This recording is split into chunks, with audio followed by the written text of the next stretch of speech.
Assalamualaikum warahmatullahi wabarakatuh.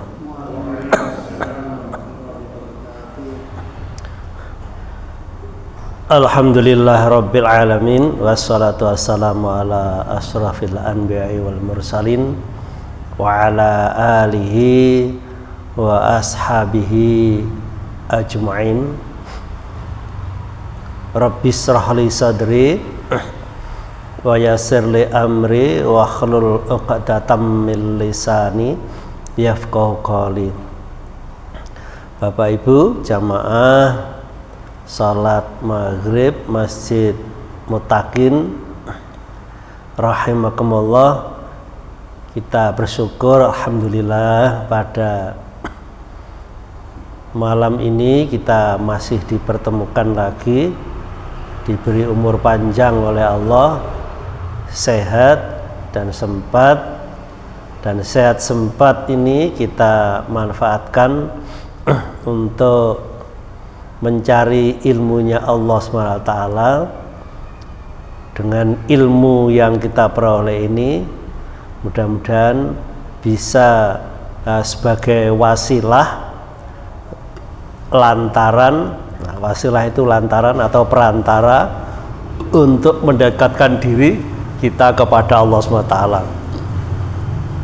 Dengan iman, dengan ilmu itu manusia akan diangkat derajatnya oleh Allah SWT, sebagaimana firman Allah dalam Quran surat Mujadalah ayat 11 ya. Yarfa'illahil ladzina amanu minkum walladzina utul ilma darajatin. Niscaya Allah akan mengangkat derajat orang yang beriman dan berilmu itu beberapa derajat. Nah, mudah-mudahan dengan kehadiran kita di Masjid Muttaqin ini untuk majelis taklim ini, ilmu yang kita peroleh ini bisa menghantarkan kita kepada derajat yang lebih tinggi ya di hadapan Allah SWT. Dan dengan ilmu itu pula iman dan amal kita lebih berkualitas. Dan khususnya pada kesempatan ini saya teruskan kajian tentang terapi serangan sihir dengan ruqyah dan doa. Pada pertemuan yang lalu, yaitu Ahad pertama bulan Agustus, kita membahas sampai ini ya, syarat peruqyah dengan orang yang akan diruqyah. Sampai sini kemarin guys ya, saya ngikuti di YouTube-nya. Bapak Ibu sudah dapat ya, YouTube-nya ada ya, di YouTube-nya, di grup masjid ada ya, ada ya. Kemudian untuk malam ini saya lanjutkan, nanti pertemuan yang keempat ini, materi serangan sihir yang keempat, yaitu prinsip mukmin, prinsip mukmin dalam menghadapi musibah. Siapapun yang terjadi di dunia ini ya, semuanya atas kehendak Allah. Saat terapi ya, serangan sihir, harus yakin bahwa yakin bahwa ya, wasilah masru'ah itu artinya sarana yang diperintahkan, yaitu ruqyah, munajat, doa, baca Quran dan zikir. Jadi ruqyah itu terapi ya, terapi. Kalau munajat itu bicara Allah pada Allah dengan dekat, itu munajat. Kemudian doa, mengadukan permohonan, dan baca Quran dan juga zikir. Jadi bentuk ta'abud ya, pengabdian untuk mendapat ridhonya Allah Subhanahu wa ta'ala. Di ruqyah itu terapi, ya ruqyah itu kalau bahasa umumnya ya ruqyah itu ya sebenarnya apa ya, jampi-jampi sebenarnya. Tapi jampi-jampi, kalau dukun kan jampi-jampinya ya pakai mantra-mantra yang dibaca juga nggak jelas, mungkin saya mau sendiri juga nggak paham itu. Kalau jenengan karena mendengar itu apa-apa itu kan nggak jelas. Nah, kalau ruqyah itu terapi, jadi terapi menggunakan Al-Quran dan juga doa dengan munajat dan zikir kepada Allah Subhanahu wa Ta'ala. Nah, ini macam-macam dan jenis sihir. Nah, macam jenis sihir ya, di sini saya terangkan ada 7 macam. Ada 7 macam. Yang pertama adalah perasaan kejiwaan. Yang kedua kekuatan gaib. Yang ketiga pandangan mata. Yang keempat gangguan anggota tubuh. Yang kelima penyakit medis. Yang keenam permusuhan dan perceraian. Dan 7 adalah ramalan nasib. Nah, kita bahas satu persatu dari macam-macam jenis sihir itu. Yang pertama, sihir itu bentuknya adalah perasaan atau kejiwaan. Nah, yang pertama, yang perasaan dan kejiwaan itu yang muncul dalam diri kita itu apa? Merasa cinta dan merasa benci ya, cinta yang berlebihan dan benci yang berlebihan. Nah, kalau merasa cinta itu ya mahabbah itu. Atau bisa juga orang yang banyak dikenal itu namanya apa? Pelet. Nah, pelet itu ya, itu bentuknya pelet. Itu merasa cinta kepada seseorang, tapi cintanya itu cinta yang nggak wajar itu. Nggak tahu, nggak pernah ketemu langsung cintanya itu kadang berlebihan. Cintanya berlebihan. Terus terkadang juga benci, tapi bencinya juga berlebihan. Terus kadang nggak wajar gitu. Bencinya itu nggak wajar, nggak ada apa-apa, benci.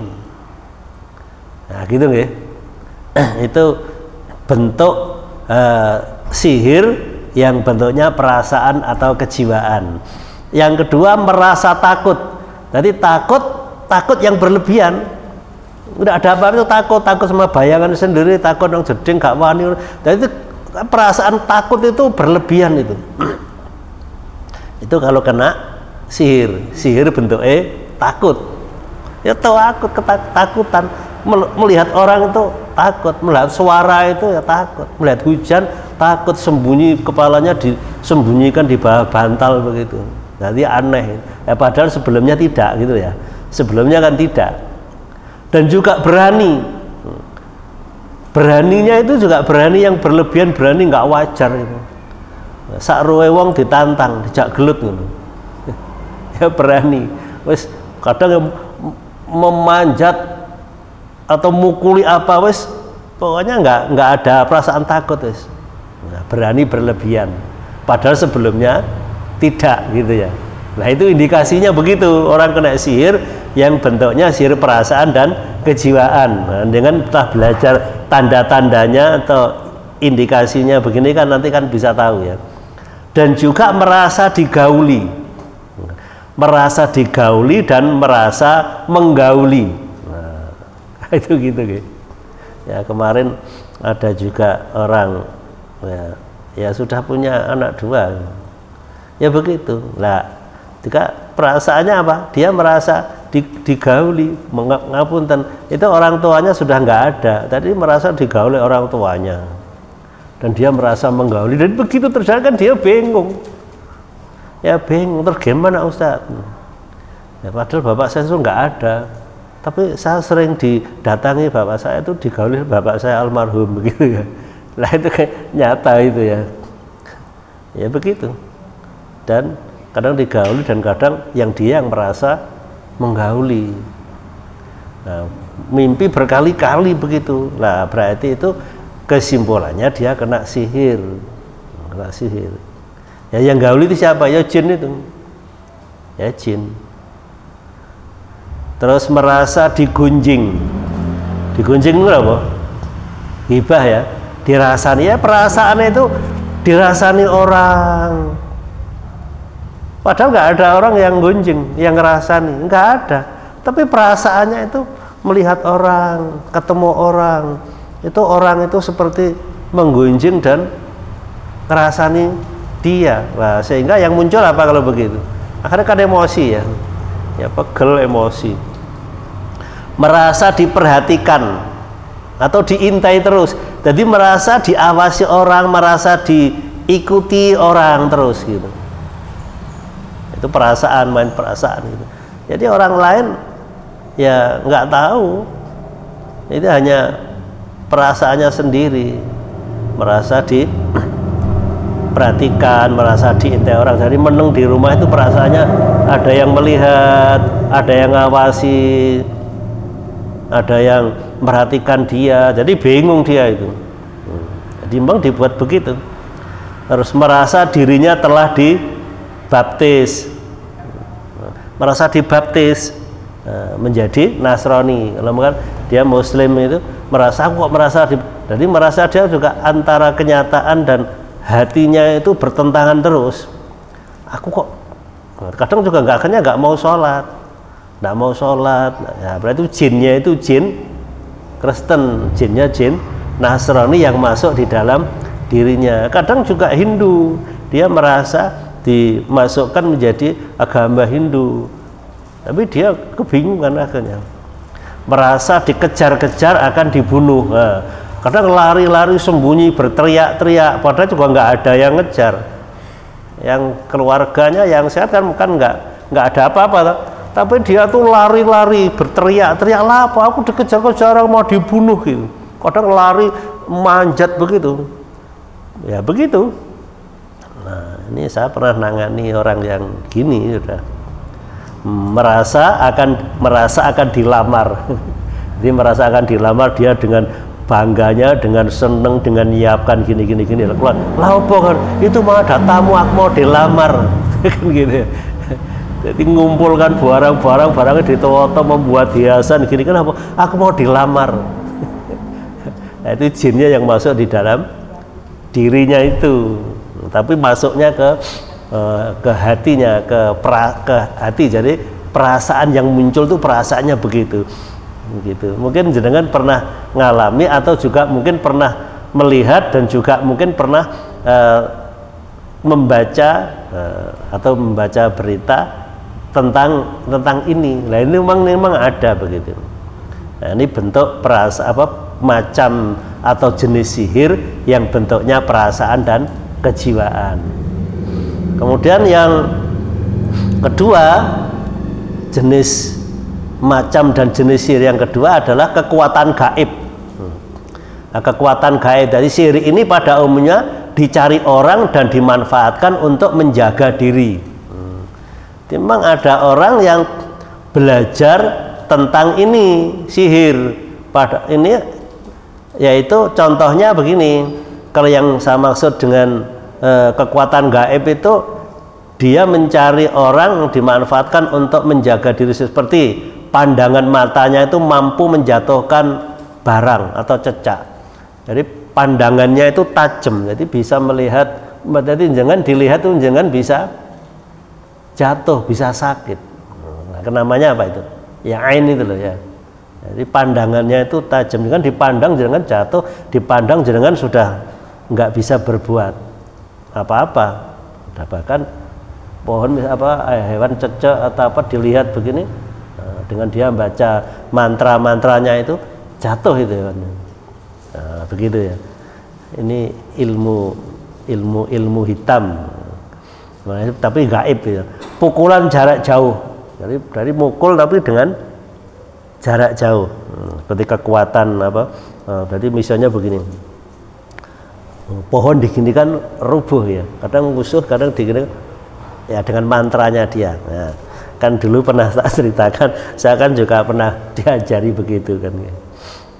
Ya dulu pernah ikut belajar begitu.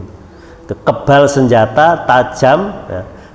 Kebal dari senjata tajam, api bisa ular. Jadi kebal dia, kebal. Nah, ya kemarin pernah saya terangkan, saya masih SD, saya ingat saya masih SD kelas 2, saya ikut ada kesenian namanya rodat, terus sela-selanya itu ada permainan-permainan begini ya.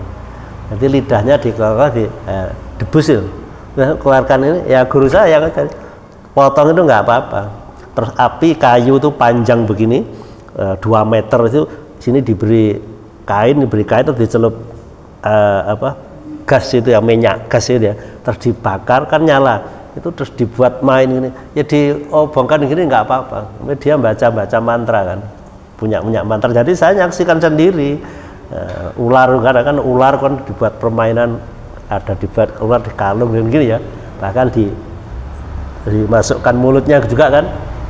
Nah itu ada mantra-mantranya, itu maka ilmu kekuatan gaib ada mantranya. Nah dia puasa, nah kalau saya pernah dulu tak sampaikan puasa 3 hari tanpa makan, tanpa minum itu, tanpa tidur itu ya, nah akhirnya bisa ngisi tangan itu ya. Nah, kita lepasi semuanya karena dengan cara seperti ini. Mampu berjalan di atas air. Tadi berjalan di atas air ya, memang ada dibantu oleh setan ya, oleh jin itu. Nanti berjalan di atas itu, kadang seperti sajadah itu, sajadahnya diletakkan di atas air gitu. Terus dia duduk di air, jalan. Jadi tentunya ada begitu itu. Jadi dia baca mantra-mantra dulu, nah, kemudian khodamnya panggil. Nah, jadi sajadahnya diletakkan di atas air, gini, terus dia duduk di atas air, di atas sajadahnya, terus jalan itu ya ada. Nah ini bentuknya macam dan jenis sihir yang kekuatan gaib, mampu menggerakkan barang tanpa disentuh. Itu kan kadang dibuat permainan, kadang dibuat lomba 17-an itu kadang ya. Jadi 17-an itu keris, kadang ditarik gini, keris joget, kerisnya ya joget.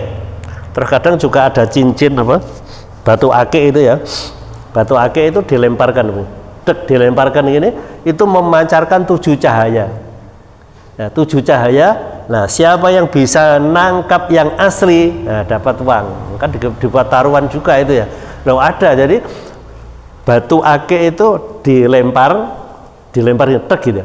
Terus itu ada 7 cahaya begini. Terus jangan suruh ngambil. Lah nanti tak beri ilmunya cara. Kalau jangan cara ngambil yang asli itu biasanya ada kakinya, yang cahayanya ke bawah itu ada kakinya yang ke bawah, itu lainnya kan bayangan saja toh. Itu sampai 7 sampai 9. Jadi kalau misalkan taruhan 100.000-an, kalau kamu bisa megang yang asli, begitu yang asli kepegang, lainnya kan hilang toh.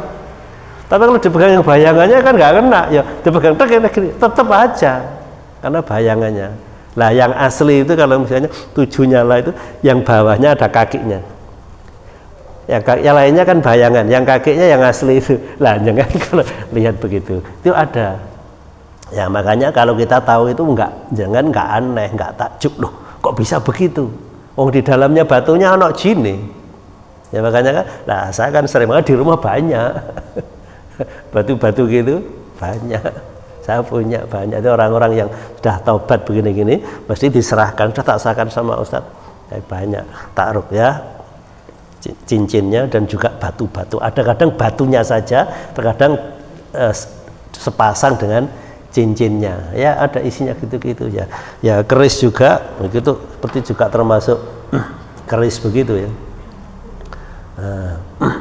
Mampu menggerakkan barang tanpa disentuh ya. Saat jogging ini ya, mobil itu bisa, sepeda motor langsung bisa hidup sendiri dari jarak jauh ya.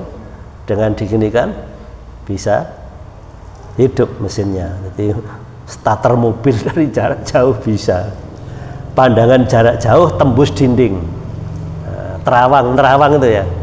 Jadi di luar ini bisa melihat. Kenapa ya? Karena ada jinnya itu. Nah, dapat menghilang dari pandangan orang lain tanpa sembunyi. Ini jenengan mata jenengan ditutup, sehingga jenengan nggak bisa melihat, atau jinnya nutupi saya, sehingga jenengan kan nggak bisa melihat. Gitu. Tapi kalau jenengan punya amalan-amalan istiqomah, jaga wudhu, jangan dikir-dikir ini, dengan ndak kena dengan. Sudah gitu aja, ndak kena. Kayak jaga wudhu terutama sudah yang tak ajarkan 4 hal kemarin itu ya, yang 4 hal di atas kemarin, yang terakhir tak terangkan itu ya. Takut hanya kepada Allah, jaga emosi, ya. Terus tidak lupa terhadap zikir. Yang keempat, jangan tidak meyakini, ini nggak kena, gini-gini nggak bisa tembus dengan seperti dengan di hipnotis atau dengan di nggak bisa. Nggak kena. Nah makanya kalau jenengan itu dekat kepada Allah, maka ilmu-ilmu gini itu nggak bisa, nggak kena gitu ya. Nah, ini yang kekuatan gaib, kekuatan itu nggak ngefek. Nah, termacam jenis sihir yang ketiga adalah pandangan mata. Nah, pandangan mata itu sihir pandangan mata atau sulap tanpa menggunakan ketangkasan gerak.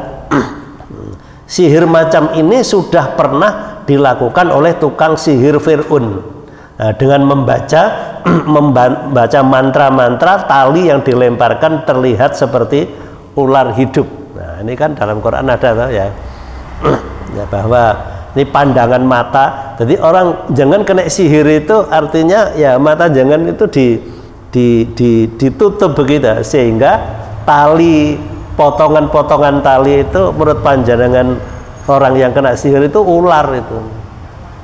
Nanti ular, seperti pernah yang saya ceritakan, ada orang yang konsultasi dengan saya yang minta diruqyah, itu orang Bandulan itu. Ya dia itu ya rutin sholat.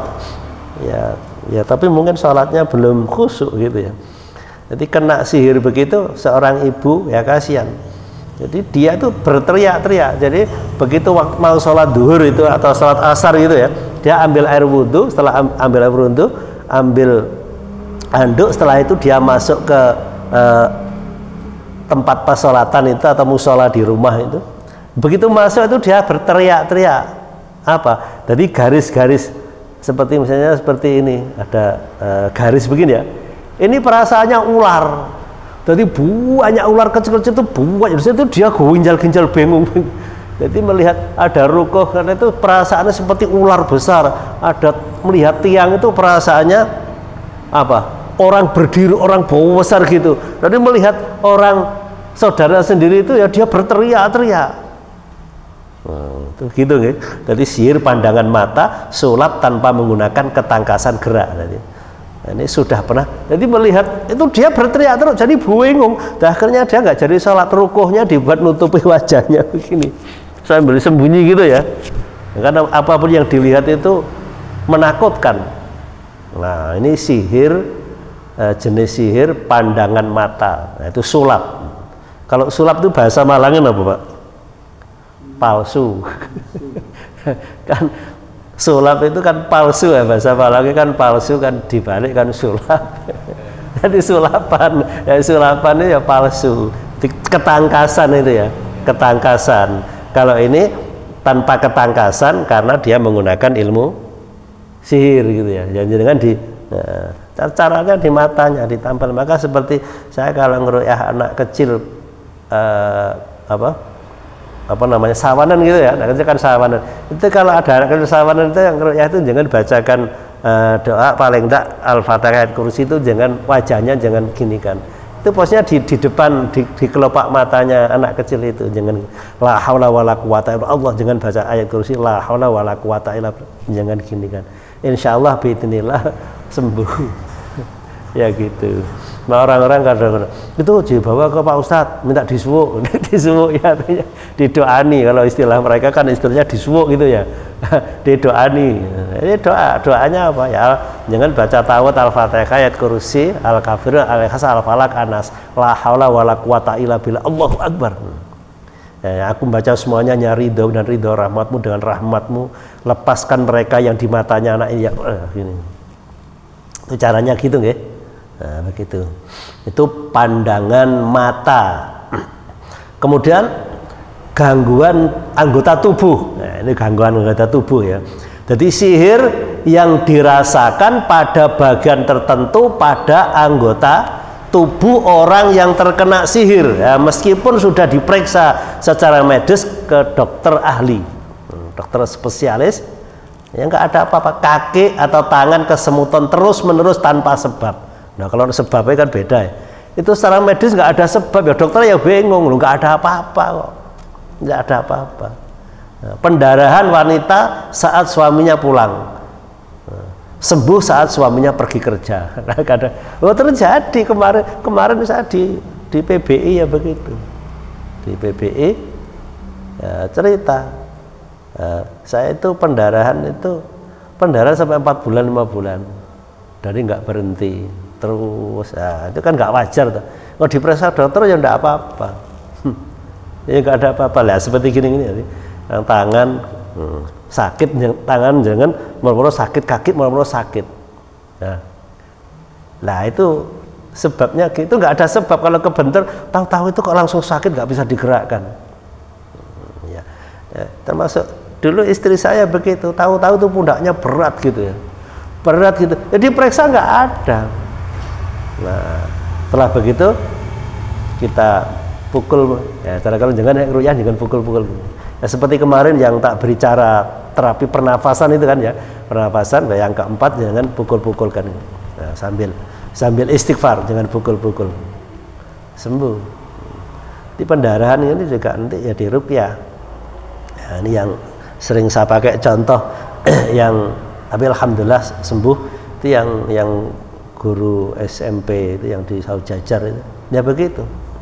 Yang begini kan juga jadinya jadi masalah toh, suaminya pergi 1 bulan atau 2 bulan misalnya gitu ya, begitu pulang dia mesti pendarahan ya, haid itu ya enggak, tapi begitu sudah pergi tapi enggak waktunya misalnya kan awal bulan gitu ya, nah, kan normal, tapi suaminya datang misalnya pas akhir bulan lah atau tengah bulan itu, lah dia haid lagi, tapi kalau biasanya pergi berhenti. Makanya kan jadi terganggu, keharmonisan keluarga kan juga terganggu juga kan ya, jadi masalah ya, diperiksa ya enggak apa-apa ya, normal begitu. Lah ini terjadi banyak gitu, banyak yang terjadi, ini gangguan anggota tubuh. Nah, lupa ingat pingsan 4 kali atau lebih sehari tanpa sebab, jadi sering pingsan tapi tanpa sebab. Nah, kalau memang ada sebabnya mungkin, kalau kadang menurut dokter kadang mungkin memang ada epilepsi, ada begitu. Terkadang depresi itu normal, enggak ada masalah. Lah ini itu indikasinya begitu, jenengan nanti bisa menebak gitu. Sering pingsan, berkali-kali pingsan enggak ada sebab. Kemudian juga penyakit medis. Penyakit medis yang parah dengan banyak kejanggalan dan keanehan. Nah, misalnya apa? Tanpa sebab yang jelas dan dinyatakan normal oleh dokter, sakit perut seperti ditusuk-tusuk, BAB darah, padahal tidak ada luka bagian dalam perutnya. Nah, jangan pernah ngalami gitu. Kalau saya kan pernah ngalami sendiri, kan pernah ceritakan jenengan ya. Saya pernah ngalami begini, ya, dinyatakan dokter sakit perut seperti ditusuk. Perut saya ditusuk itu tembus ini ya, di perut saya itu ditusuk dari sebelah kanan sini tembus ini ya. Jam 3:30 sore itu ya, 3:15 itu mau asar itu ya, sampai 7:30 saya itu monting-monting, jadi perasaan saya sudah mati, itu keringat itu habis, sudah merasakan sakit, dan kaki saya itu tak angkat di tembok gini karena mujur gak bisa nih, sakit gini, sakit ini rasanya ganjel sakit nemen gitu. Terakhirnya dibawa ke rumah sakit itu ya, ke rumah sakit ke RSU sama Pak RT nih. Terus rumah sakit ini bingung, didelok ini kok gak ono, ini gak ada, ini gak ada kan, di proses nggak ada. Terus jam 1 masuk ke ruang scan itu, di scan dilihat, terus dan asar itu diputuskan begini, ibu dipanggil, istri dipanggil, tanda tangan, ibu dinyatakan usus buntu, begitu kan, usus buntu dan jantung. Aku nelor ini kok jantung, Ya tak terima aja ya. Nah, kesimpulannya gitu. Nah, setelah begitu masuk orang radiologi 4:30. Setelah keluar dari ruang radiologi, saya nunggu antri operasi sudah siap, dapat kamar, nomor kamar itu sudah dari istri yang ngurusi semua sama Pak RT sama tangga ya. Begitu setelah begitu, nah pas senden gini, saya ingat anak saya yang laki itu bilang begini, ayah itu setiap hari bantu wong, awake dhewe ra iso gitu. Wah, saya harus bisa, yakin saya harus bisa. Kalau saya membantu orang, ya saya juga harus mampu mengatasi diri saya, keyakinan yang kuat begitu ya. Nah setelah begitu terus saya pasrah, yang kedua pasrah kepada Allah. Ya Allah, kalau memang saya ditakdir harus dioperasi, aku pasrah, mudah-mudahan diberi kemudahan. Yang kedua, ya Allah, kalau memang ada cara yang lain, berilah cara yang lain.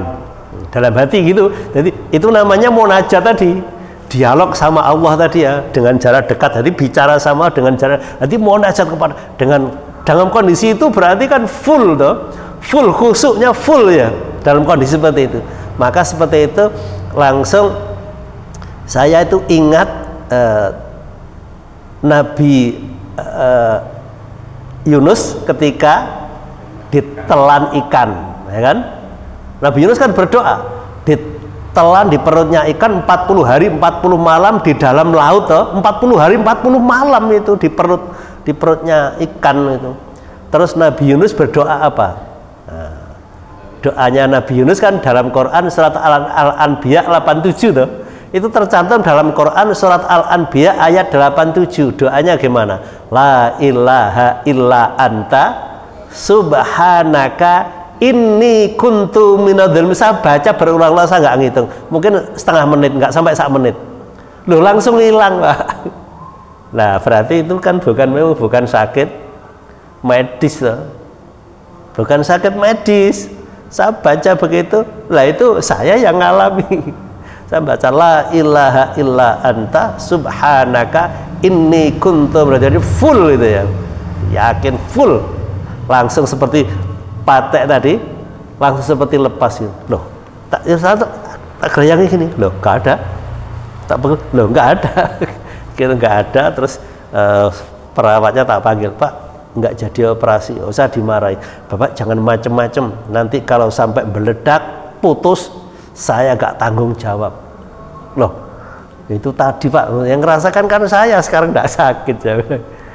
Kan nggak sakit. Terus saya itu dicek pakai jari ini Pak, coba perut saya ditusuk dengan jari dengan keras ini, sakit enggak? Oh yo wes mohon maaf Pak ya, wes ditunggu administrasinya nanti. Tidak lama kemudian dokter Slamet itu datang. Dokter Slamet, Pak penanggung jawab operasi jantung Bapak. Loh, jantung kurang apa-apa. Ini tadi, loh, itu kan rekamannya tadi, rekaman jantung itu. Enggak apa-apa, jantungku enggak apa-apa, saya enggak merasa sakit jantung. Saya tadi sudah nolak operasi, tanda tangan menolak operasi. Pada siapa? Kepada Pak itu yang di pojok itu. Terus orangnya datangi sana, rundingan, kembali lagi. Mohon maaf Pak Dono, oh iya enggak apa-apa. 1 hari 1 malam saya tidur di rumah sakit. Nah seperti gini Pak, ini tanpa sebab sakit seperti ditusuk-tusuk, tapi enggak ada. Terus BAB juga kadang berdarah, tapi dicek itu perutnya juga nggak ada yang luka, nggak ada apa-apa, tapi BAB-nya itu berdarah, kadang juga ya berwarna yang aneh begitu ya. Nah itu berarti sihir, itu sihir penyakit, tapi bentuknya penyakit gitu ya. Nah, ini tadi pagi setelah pengajian, saya pengajian di Masjid Darussalam tadi pagi, telah selesai, kemudian dari takmirnya itu punya ponaan di Sulawesi, itu sakitnya itu bukan cuci darah, tapi sakitnya itu kekurangan darah. Tapi begitu transfusi, begitu habis lagi, tapi habis lagi. Jadi kan dia kan kesakitan, jadi seperti kekurangan darah itu. Nanti kan linglung gitu tuh, kurang darah. Begitu transfusi, loh itu hilang lagi. Terus tadi lah orangnya coba ditawari, mau nggak diruqyah? Saya bilang, tadi tak ruqyah dan pakai jarak jauh, pakai video call gitu ya, sekali. Nah, nanti coba dilihat perkembangan gimana. Kalau memang harus datang ke Sulawesi, ya saya siap datang ke Sulawesi. Iya Pak, nanti tak antar ke sana, itu ponakannya. Ya gitu, jarak jauh pun bisa ya. Kemarin hari Kemis ya begitu. Hari Kemis saya pas siang ada tamu gitu, tahu-tahu ada telepon dari Mojokerto ya, dari SMK Muhammadiyah 1 Mojokerto, adik ngajar di sana. Mas, ono pasien mas, iki muridku moro-moro semaput ini. Tak rukyah, setelah begitu kok cuma reaksinya cuma gini-gini dok. Setelah begitu selesai diam. Coba panggil, masih tidak sadar. Coba buka di sakunya atau di mana mungkin barang. Ternyata dibuka bajunya itu dia pakai sabuk itu. Di sabuk ikut apa silat apa, dia main silat tapi punya sabuk itu ya. Terus sabuknya dilepas, ditunjukkan saya begini. Terus tak ngerukyah kan pakai HP-nya istri saya ngerukyah, begitu selesai HP-nya kobong. HP istri saya kobong ya, langsung tek loh, langsung tadi terbakar HP. Jadi kainnya tak suruh setelah gitu, sabuknya tadi setelahnya HP istri saya terbakar. Ya sekarang diperbaiki IC-nya paling, atau waktunya rusak mungkin. Pas ya rusak kan langsung putus langsung nggak bisa dipakai. Jadi cuma bunyi tapi nggak ada gambarnya. Mungkin IC-nya, mungkin waktunya, tapi ya masih baik, nggak apa-apa, tahu-tahu kok langsung gitu ya. Itu diantaranya begitu. Dan sakit bagian tubuh tertentu tetapi berpindah-pindah dari mata ke kaki ke tangan dan seterusnya, yang kemarin saya ceritakan yang di Jalan Pahlawan itu ya. Jadi sakitnya itu kanan kiri sini, terus nggak bisa jalan. Begitu saya datang ke sana, begitu tak rukyah sambil tak pukul-pukul, ini sembuh, pindah ke perut tak pukul, pindah ke dada pindah ke sini. Jadi mau ke, tapi nggak bisa nyantol di sini. Terus sudah dia kan kecapean, nggak tak teruskan. Terus saya sudah pulang karena sudah sore. Terus bisanya kan Sabtu atau Minggu saja, Sabtu atau Ahad saja. Begitu saya sana lagi, tak lihat lagi, loh kok pancet nyantol di sini. Terus saya bilang gini, Bu, di rumah sampean itu ada sesuatu yang sampean simpan. Loh enggak ada Pak, sudah tak semuanya. Memang suami saya dulu seneng begitu ya. Suami saya itu seneng nyimpen gitu ya. Ini sudah tak buangi semua, sudah diambil adiknya, sudah diambil semuanya, sudah bersih Pak. Lah ini pengalaman saya, kok kok ada yang nyantol itu di rumah sampean mesti ada. Anaknya disuruh mencari, coba mencari di lemari, di atas lemari ternyata ditemukan ada bungkusan masih 6 ya, 6 bungkusan itu. Nah, 6 bungkusan tadi ya bentuknya figura gitu ya. Jadi figura itu ada tulisan ya bulat-bulat gini ya, seperti bulat-bulat terus tengah ada tulisan macam-macam gini. Ya ora diwaca, kan diwaca. Itu 4 3.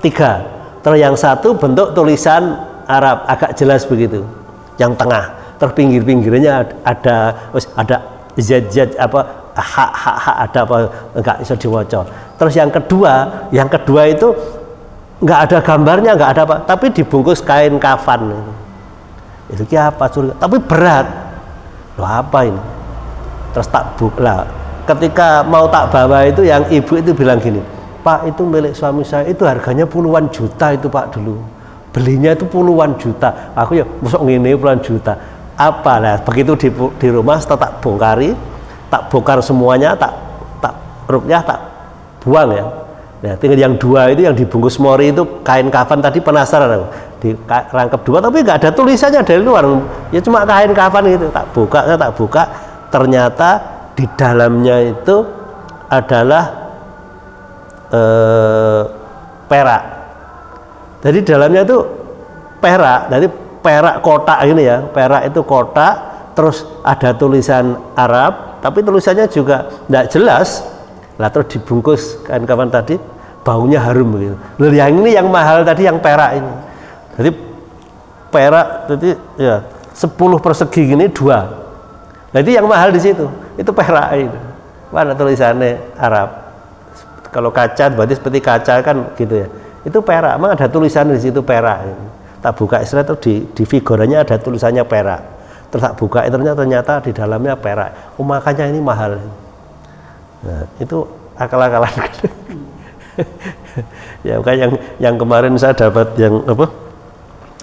Yang jimat itu, yang kemarin jimat yang dari Wendit itu kan harganya kan 4 juta.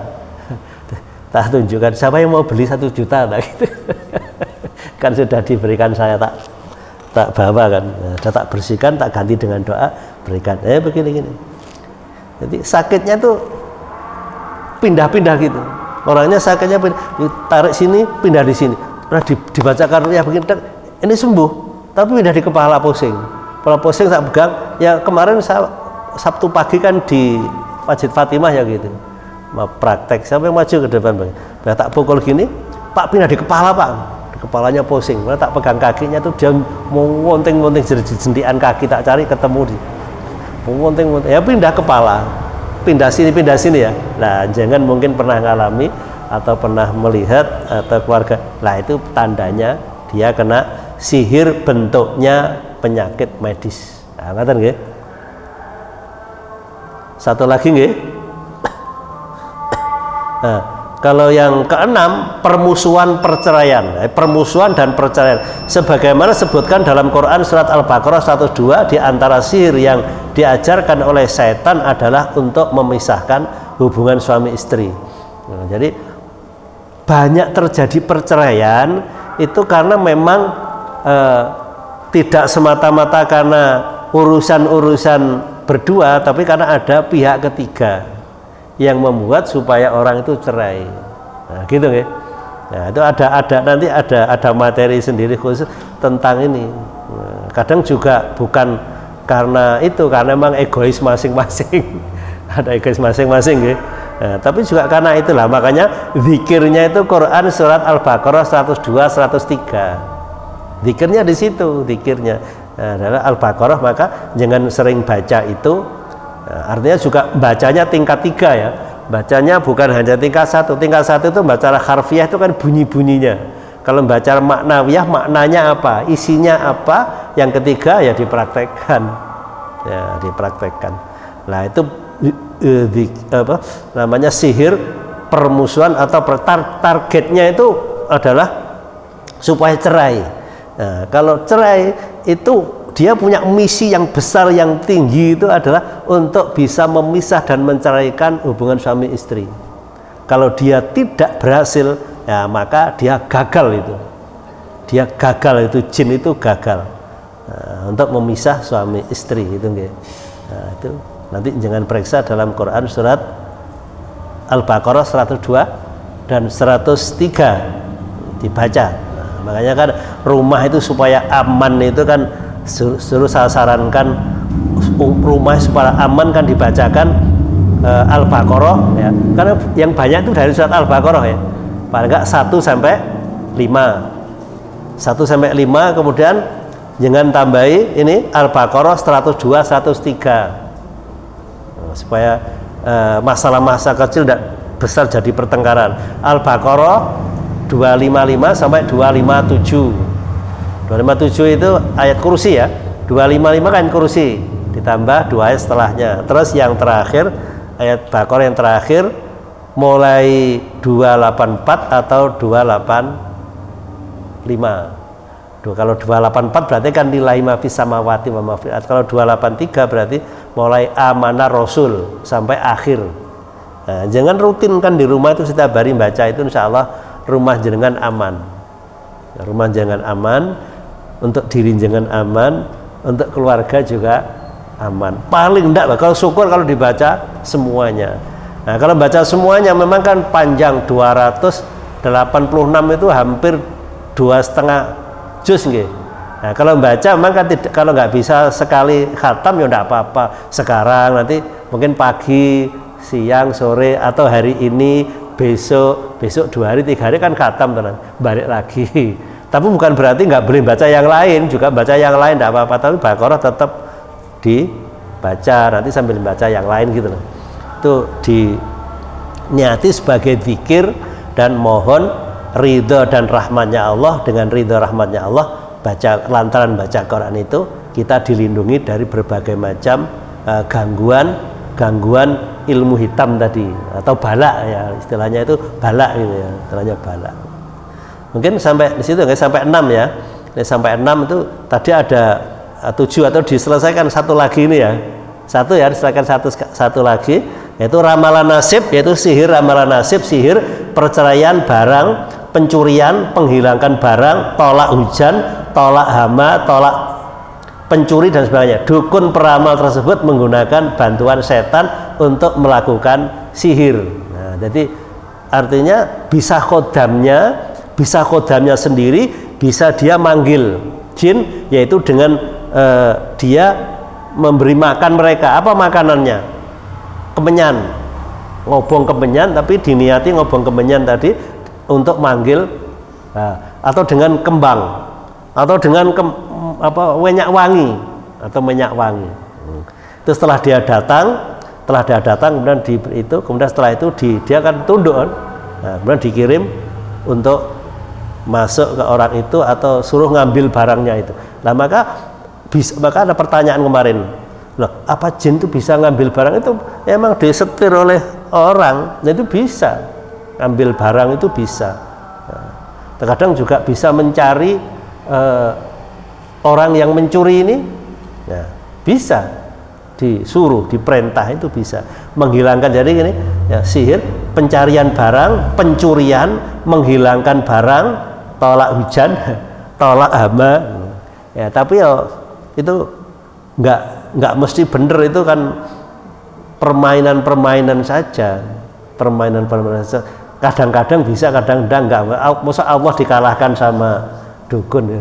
Mau Allah menghendaki hujan itu ojo diro dukun gak hujan ya kan, ya enggak bisa.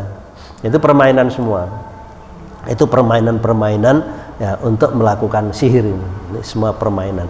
Makanya salah satu di antara juga nanti tak kirim materi juga jenengan untuk mendeteksi rumah ada gangguan jinnya itu, atau dihuni setan itu gimana, nanti ada juga itu. Ada materi khusus, nanti tak share ke grupnya, sehingga jangan bisa lebih tahu gitu ya. Kan kalau kajiannya kan permusuhan perceraian itu satu pertemuan sendiri, ada satu bahasan sendiri. Nah, ini secara umum saya penggal secara poin-poinnya saja sebagai pengetahuan, sehingga jangan bisa mendeteksi kalau ada yang begini itu tandanya begini, oh berarti ada begini. Nah, caranya nanti gimana? Mungkin gitu ya. Sampai di sini pertemuan yang keempat ini. Untuk kita sambung pada pertemuan yang akan datang ya, bulan depan. Bulan depan.